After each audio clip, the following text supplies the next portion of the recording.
All right, I thought today was a good work day. Just a normal Tuesday practice for us.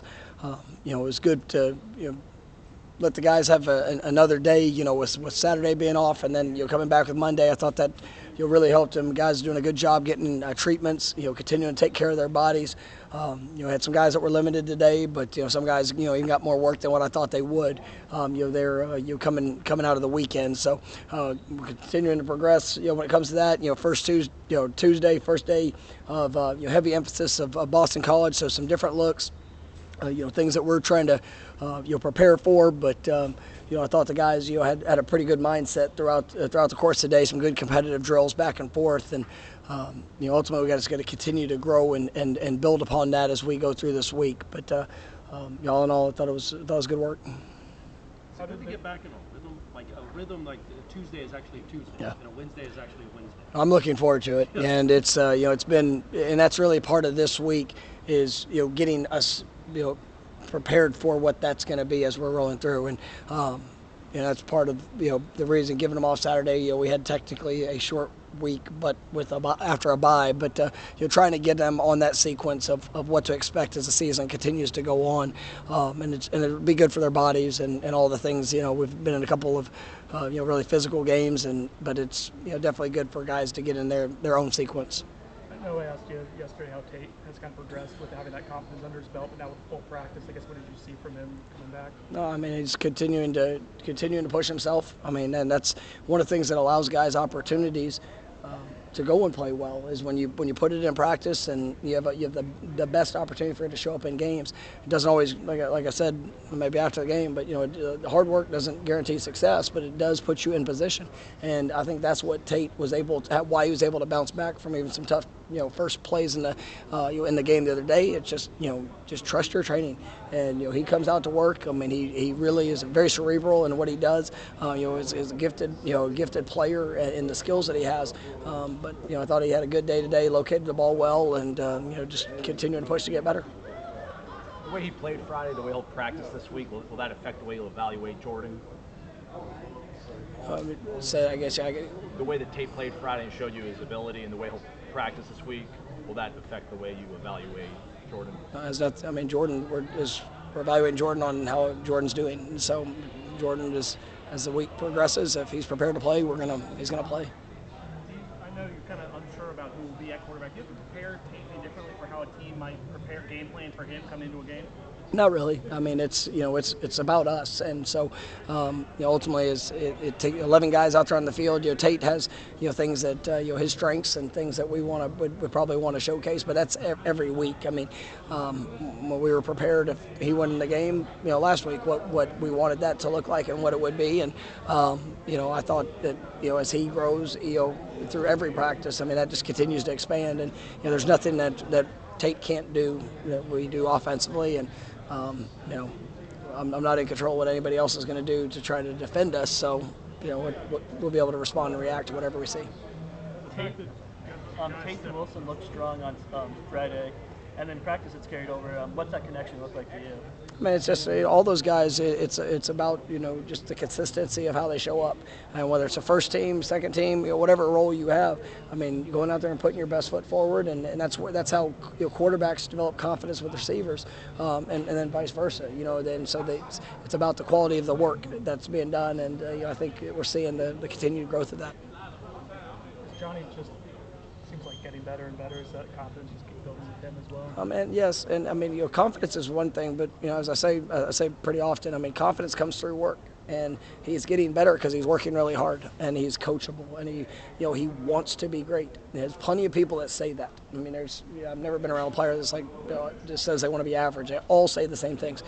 But whenever they show up and they're willing to make the investment to take the steps necessary to achieve at a great and high level, that's what I appreciate, and I think Johnny's embodied that since he's been here. There's been some good days, there's been some lessons he had to learn. All of it showed up, but he's just continuing to do what he does, and I thought today was another great example of it. Adam said yesterday that there were some run fit issues that were uncharacteristic. When something like that happens, it's not characteristic. Like how do you work on that? No, I mean you have to go back and evaluate why. The why did it happen? Was it a focus issue? Was it a communication issue?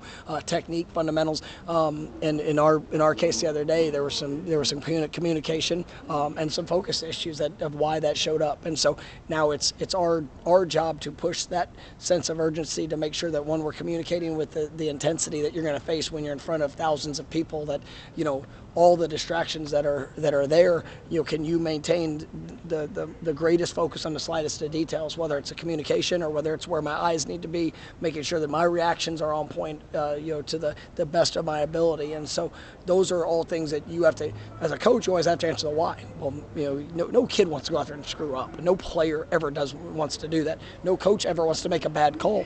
But in those moments when things, happen, why did that occur, and then what can you do to fix it? And to really challenge yourself to be able to apply it out here on the practice field so it doesn't show up the next time you're out there on the game field.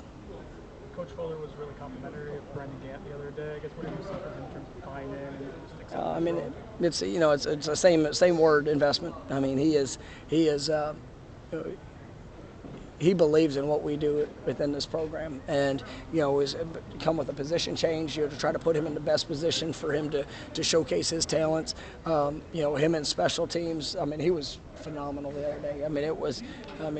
He made a couple plays that were game-changing plays, and just his coverage and what he does. But he is prepared for his opportunity, and whether it's on special teams, whether it's on defense, which he's got a great future. It's the absolute right move. You're starting to see those flashes. You're starting to see him play even faster. I can't wait to see what the final product of Brendan Gant is going to be. But he also understands the process of it, and some guys get so caught up in just the moment and what feels good and what you think you ultimately are, and then they lose sight of the growth, and if something doesn't go their way, then they pull back. Brendan's just continuing to push forward, and that is from him. He's done that.